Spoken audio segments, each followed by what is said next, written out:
विश्व के महानतम दार्शनिकों में से एक सुकरात एक बार अपने शिष्यों के साथ बैठे कुछ चर्चा कर रहे थे। तभी वहां अजीबोगरीब वस्त्र पहने एक ज्योतिषी आ पहुंचा।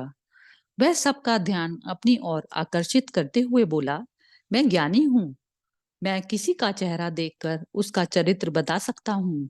बताओ, तुम में से कौन मेरी इस शिक्षा को परखना चाहेगा? शिष्य सुकरात की तरफ देखने लगे। सुकरात ने उस ज्योतिषी से अपने बारे में बताने के लिए कहा। अब वह ज्योतिषी उन्हें ध्यान से देखने लगा। सुकरात बहुत बड़े ज्ञानी तो थे, लेकिन देखने में वे बड़े सामान्य थे, बल्कि उन्हें कुरूप कहना कोई अतिशयोक्ति ना होगी। ज्योतिषी उन्हें कुछ देर निहारने के बाद बोला, तुम्हारे चेहरे की बनावट बताती है कि तुम सत्ता के विरोधी हो। तुम्हारे अंदर द्रोह करने की भावना प्रबल है। तुम्हारी आंखों के बीच पड़ी सिकुड़न तुम्हारे अत्यंत क्रोधी होने का प्रमाण देती है।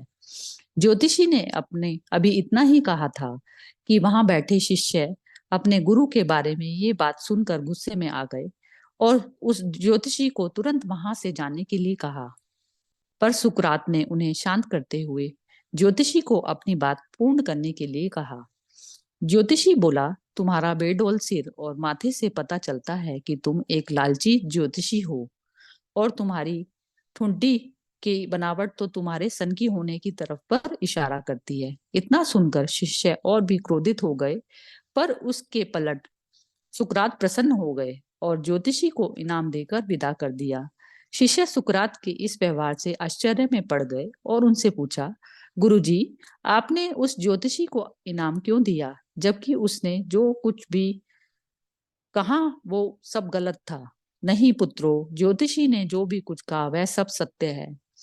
उसके बताए सारे दोष मुझ में हैं। मुझे लालच है, क्रोध है, और उसने जो भी कुछ कहा वह सब कुछ मुझ में है। पर वह एक जरूरी बात तो बताना भूल ही गया। उसने सिर्फ बाहरी चीजें देखी, पर मेरे अंदर के विवेक को नहीं आंक पाया, जिसके बल पर मैं इन सारी बुराइयों को अपने वश में किए रहता हूँ।